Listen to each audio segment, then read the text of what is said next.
Another beautiful day out there today, Amber. Tell me how you are doing. I'm well. Yeah, I am. I'm enjoying the season, a little bit warm still, which is lovely, and doing lots of paddling, which I also love. I'm on the water quite a bit, and yeah, it's good. Awesome. So I got a topic today that when I say it's near and dear to both of us, let's be clear. I I am a newbie on this topic, and everything I know, I only know because of you. And that comes, Wow. no, it's Okay. true. It's true. You know that when it comes to social media, I was in a career in the military that did not afford for a presence in the world. And in coaching and in life, you've reminded me many times that there is at least one tool I had to have I in know my what you're universe. talking about. I know what you're And talking about. I fought this for Uh-huh. years until we were collaborating on a project and you're like, I need you to get a proper LinkedIn profile. Yes. People keep looking at that and you have 4 lines on your LinkedIn that says, I do this. Well, you know what? I'd love to start the conversation with you giving context to how did it feel to be living in the world around you and the culture, but because of your role in the military, you really weren't able to participate in this social media phenomenon? Because I think I'm fascinated to know how that felt for you. Yeah, so it's interesting as we talk about every facet that would be called social media. I'd already been in the communication game, uh, both on the private side and then in the military for years. Okay. So I'd seen as texting became a thing, as social media became a thing, we had access to those technologies Mhm. earlier. Okay. So it wasn't new to me. It was what was the purpose use of it. Okay. That's how I saw it. And when I saw the purpose use of collaboration, which is what early social media was doing, I had a dual feeling, which is, hey, awesome that people are having these abilities to connect. Mhm. But as you know, years ago, I had that program called The Language of Digital Disruption, Mhm. where I talked about we kept using the same word for two different concepts. Okay. Can you give us an example? Yeah. So an example might be the word connected. Okay. If I said to uh, my mom, what is the word connected? She'd probably say, oh, it's a deep, meaningful relationship. Right. When I turned to my child at that time and said, what is connected? They'd be like, I got 4 bars on my phone Right. because we didn't look Mhm. at social media from both sides of the coin. Mm. We used all the same words as if they would have the same And experience, they didn't. and they didn't. And they don't still to And this so, day. as I was absent Mhm. from the game called social media in any of its forms, Got it. including LinkedIn, I was able to go, wow, what you're building over there doesn't match my experience in real life. What do they say? What's the acronym for that? What? A IR IRL. Yes. Right. IRL. That's this. For those listening, that really is me. I don't use the IRLs of the world Uh-huh. because in real life I didn't have that experience. But then and you were right. I needed to have a what you basically convinced me, and you did it very well, was, Martin, you got a resume. Yeah. Okay. This is your resume Mhm. on file for the world to see. Yes. Yes. And that was the clicking moment for me. That Yeah. was my moment where, okay, I get it. The world Yeah. does need somewhere to grab Right. my resume. Yes. And that began, we'll call it the early journey. Mhm. As a newbie, it didn't look very pretty. And then we had some Canva in there to make it look a little prettier. But still, I'm a novice there. Like Yeah. I don't use LinkedIn the way you use LinkedIn. Mhm. And maybe even for those at home who maybe are having similar experiences to me, I don't know this tool, but everyone says this is the power tool. Mhm. Maybe tell me a little bit about this power tool. Yeah, I think, first and foremost, I've been on LinkedIn for a really long time. I didn't start on LinkedIn knowing how to use it and how to leverage it. And to be honest with you, I don't use and leverage it as much as I could. And I don't I will I'll I won't use the word should, because I think should is, there's a bit of regret almost in a should. There's this idea that you're missing something, fear of missing out, FOMO. That's another one. And I think LinkedIn is a tool, as is the meta universe, Facebook, Instagram, TikTok, all of these, they're tools. Now, are they incredibly powerful tools? Yes. Do they have a life almost of their own now? Absolutely. And for those who don't participate in them, yes, there can be legitimate FOMO in that you are afraid you are missing out. So I'll give you an example for me. I have toyed back and forth with having all of the platforms connected and me cross posting all of my stuff to all the platforms. And then I have gone with seasons of no, I'm only in LinkedIn. And I go back and forth. I oscillate because what I recognized is there were different people that I was connected to in these different spaces. So there are some people I'm connected to only on Instagram. There are others that are only connected to me on Facebook. And then my primary social media platform is LinkedIn, which is where all of or most of my connections are. But there's people in my life that don't use LinkedIn because that's not how I know them and we're not connected that way. So, I think for me, I still am on the fence about how to use it. What I do value with LinkedIn is that it tends to come from the professional space. And that's helpful for me because I'm just like everyone else. I'm happy to laugh at a cat video. I get it. But I prefer, and this is me, I'm not making a statement for anyone else. I prefer to keep a professional head about me at all times. It's actually because I don't work and have a life. I work to live, live to work. This is my work and my life are completely integrated. Um, some would argue, well, but you never take any time off. Well, but part of me also, remember, if you've listened to this podcast, I was raised by entrepreneurs. And what an entrepreneur really understands is it's a 24/7 thing. And I very much feel that. That does not mean that I don't have fun. I just integrate all of that in my work environment. So when I travel, often I am going to the destination because I have a work commitment. That does not mean while I am there, I don't have a boatload of fun and have vacation aspects. I do. They're just often together. And so for me, LinkedIn is a powerhouse because what I'm seeing is the ability to connect socially, but to do it with this professional kind of mindset. And that resonates with me because that's who I am.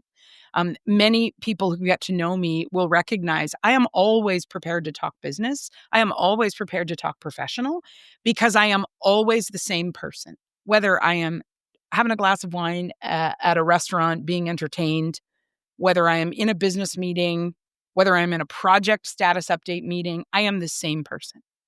I don't mask the way I used to. Part of that comes from the wisdom of experience. I recognize my mental health was far more important than my ability to be perfectly presented in every situation. And I wanted to be my genuine self. So I don't make a distinction. If I'm on vacation in Mexico, which I was, a couple of months ago, and I'm chatting with someone by the pool, it comes up that what I do, we talk about what they do. We talk about how we might connect. This is great, whatever. Business is my life. My professional career is who I am. So I don't separate them. Now, I also recognize that for a lot of people, this isn't their reality. I'm also not saying you have to be like me. I'm just telling people that's why LinkedIn makes sense for me because it is the way I sort of view the world. I'm always interested in encouraging others to professionally develop. And also, I really do want to be an advocate to talk about this work-life balance is not about having a life and a work. It's about how do they come together and how do we create really, healthy relationships to them. And I do think social media can help us here. It can also bleed us dry of energy. And I will say, a lot of times I go on LinkedIn and I'm like, oh my gosh, look at all these amazing people and all the amazing things they're doing. And what have I got to show for it? And yes, for those that follow me on LinkedIn, I'm sure I make you feel that way too, because there's a lot of times I'm posting stuff that's pretty awesome. But I can still feel that when I see your posts. So I think we need to talk about that. I think we need to talk about the fact that, okay, sometimes I'm intimidated by other people on LinkedIn, and sometimes I intimidate other people on LinkedIn. It's give and take. And so I just think it's a tool. It's a tool. It's not real life. It's an expression of what hopefully is real in many of our lives, but it's just a tool. And you having it was really important. I think for me, working with you as a professional, the fact that you didn't have much there, I just didn't want you to face scrutiny from others because there's a legitimacy that comes with having a good profile. And I think that's where I think, even though that may sound unfair, it's true of our time, it's true of the ages. And so put your resume on LinkedIn and make sure you have a nice shot of yourself and use it because it's a tool. So I absolutely love that you brought up legitimacy. Um, and that's because, and you know this about me, that a LinkedIn or a resume doesn't, in my mind, speak Yes. to legitimacy at all. And I agree with you that we're not talking about human legitimacy or even professional legitimacy. We're talking about the tool that creates legitimacy. It's Yeah. not, and this is where like I yeah, I'm right there with you. Well, and again, I come back to the same space. So this is, and again, this is part of my difficulty with the tool that is Yes. LinkedIn. I've known lots of people who've told me I can do X, and then I put them in a situation, demonstrate X. And Mm. many of the loudest people at how good they were good. And Or many of the not. quietest people Yeah. were Yeah. amazing. Yeah. And so again, I'm not great, and you know this about this. Like, I don't want to make it about humility, but it's I'm not great at self-advertising. Yeah. For me, when I looked at LinkedIn, Yeah. I see advertising. This Yes. is Martin advertising to the world. It's that same thing on social media where you're creating an avatar. It's not really you. Right. When you talked about posting all those pictures of all this stuff, I'm like, is that's you in an image that you Right. want the world to see? Right. I don't know that I have that same space in me, but I recognize that the tool needs to be legitimate enough that people will go, "Oh, Martin really has done these things." Okay, so let me put a different spin on it for you. Sure. What if we said that LinkedIn as a tool was actually the gamification of your Hmm. profession? Okay. In a technical kind of digital space, it really gamifies, almost like creating the avatar that reflects who you are as a human. And I'm not suggesting, I mean, yes, LinkedIn has games now, which I have a whole other belief about. But whatever. I'm not talking about games. I'm talking about the term gamification, Mhm. which is that we really are avataring our, physical identity, but we're doing it in a digital space. And if you think of it that way, then the persona that we present on LinkedIn is just that. It is a reflection of who we are in time and space. And let's face it, there's a lot of people out there on LinkedIn who may be pushing that a little bit. Case in point, what you just said. At the same time, it's just also a bit of a game, but it's a game that is legitimately fueling the work of the world. Like, there are people who I would have absolutely no connection to at all unless it was through LinkedIn. Hmm. But because of LinkedIn and the platform and what I can post there and what I can contribute to others' posts there, I actually can create connection and with that potentially have more opportunity. And that to me is like, I mean, life is a bit of a game anyway, right? And the Yeah. choices that we make. And so in a professional way, it's like gamifying who we are and who I am. And that's the legitimizing part. So I love the gamification because you know Okay. me, I love a I good know. game. Well, I said it because I know that's more you than me, Yeah, yeah. but I'm trying. I'll play a game because that's fun. Here's a thing I know to be true from my experience, Okay. which is I know my LinkedIn page could obviously have a million good things to do. Like, I look at yours and I'm like, that's that's got high pedigree. It's Oh, it's up, yeah. it's there. It's got Whatever. legitimacy. No, but it is. It looks the part. Now, Mhm. mine is okay, Hmm. But I have a lot of military friends Mhm. who are either still serving or retired. Mhm. And I'll tell you, I'll read their resume or I'll look at their LinkedIn and I'll know what those things mean Mhm. because I decode the language. Yeah, yeah, yeah. But for most people, Uh-huh. they don't know what is that? Unless you're part of the club, Right. you wouldn't know that. Right.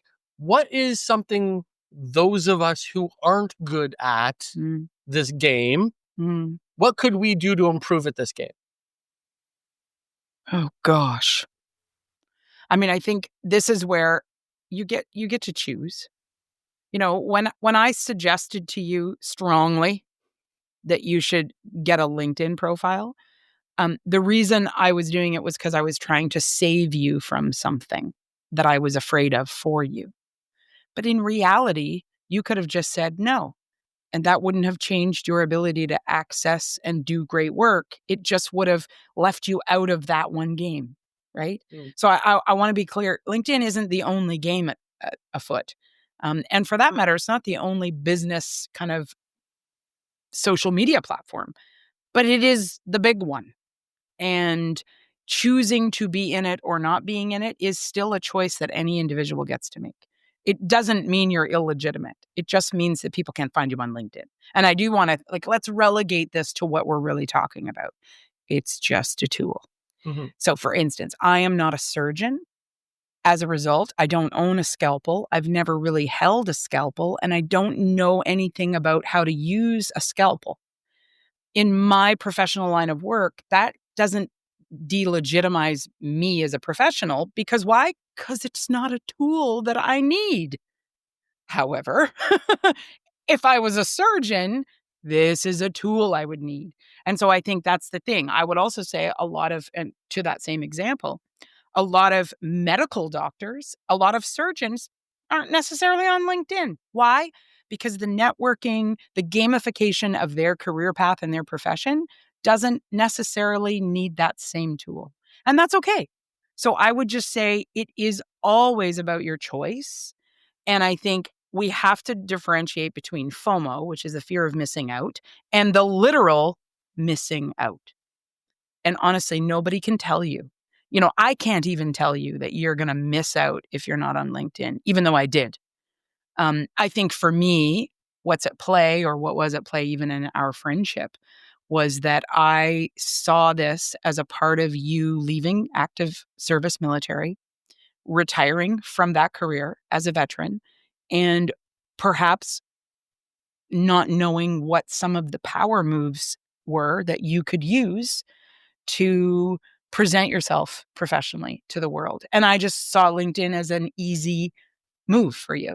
Um, it it it was just something that I, brought up and I have found useful for me.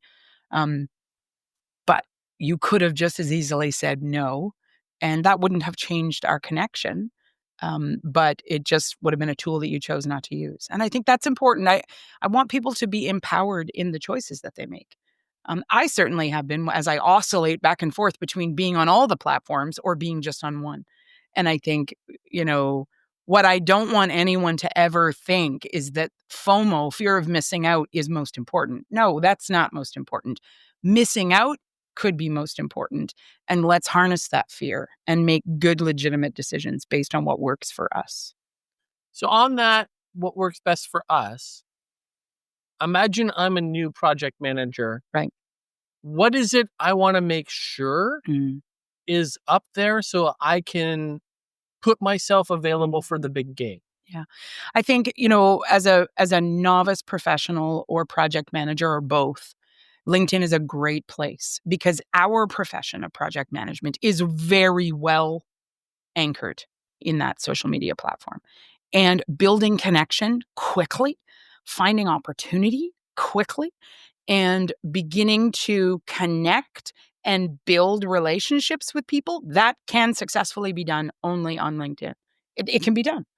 And I think that integration, what it does is it just shortens the time that it's going to take where you want to get involved in being a project manager, you want the next hire, you want to be known. I'm telling you, first and foremost, you're going to see job postings on LinkedIn. And when you see a job posting on LinkedIn and you apply for it, the first thing they see, your LinkedIn profile. It's your active resume, and they'll ask for your resume as well. But if your LinkedIn profile isn't correlated with your resume, it immediately makes them suspicious. So that's why I kind of say it's particularly for new professionals. This is a great place. It's a great place for you to get involved. It's a great place for you to start to even comment and be involved in actively participating. A really good friend of mine, Charles, you know who you are, Charles, challenged me only last week in a conversation that he was having with a couple hundred people, as a keynote speaker. The conversation he created, and he challenged everyone. When you like a post on LinkedIn, remember that what you liked about it as a comment has more power. So comment. I mean, my mind exploded because I'm the kind of person on social media who will like, love, love, love, love, celebrate, celebrate. I get all the emojis. Great, wonderful. But I'm not always commenting. And Charles, you shot that right in between my eyes. And wow, did it impact me. And I realized, you're right, Charles, it's really important for me to consider liking and then sharing why I liked. And that level of engagement for a novice professional, that will catapult you into some very interesting conversations. You can connect with people that you would only dream of speaking to face. But if you're actively engaged on LinkedIn and you are commenting and you are engaging in the conversations that are being had, you will get noticed. And so it's immediately I felt challenged. And you'll notice now on my LinkedIn, I'm doing that. Every time I go to like something, Charles is sitting on my left or my right shoulder going, why did you like that? And I'm like, you're right, Charles. I'm going to put in why I liked it. So I am learning as I go and being encouraged by others. And I would encourage novice professionals to do the same. It's a gamification of your professional career. And that is completely legitimate. You can show up and be yourself on LinkedIn and be actively engaged, and that will connect you. It just will. I absolutely love that. Because yeah, being connected is what we're looking for at the end of the day. And I think that Yes. was one of the things you and I talked about because I had lots of, and again, certainly in the military, most of the experiences I'd had were connected without a resume, Right. without a resume, Right. because they were competency based, Right. not perception based. Right. And I love that. And it's just a tool, Just a tool. tool in your tool belt. That's right. And it does get you into some places. It can. It absolutely can. Yeah. All right. Thank you for today's conversation and help. I need still need help with my LinkedIn. Well, you It's know what? okay. It's a journey. It's not a destination. And you know what? LinkedIn is where we are today. And maybe that will change, or maybe LinkedIn will change. Who knows? But I think just being in the space, having the conversations, and by all means, for those of you listening, if you've got great advice for either Martin and I on how to do better, let us know, because we are always wanting to evolve and iterate and get better. Perfect. Yeah. Always want to get better. Thank you. Okay. Bye-bye. Bye.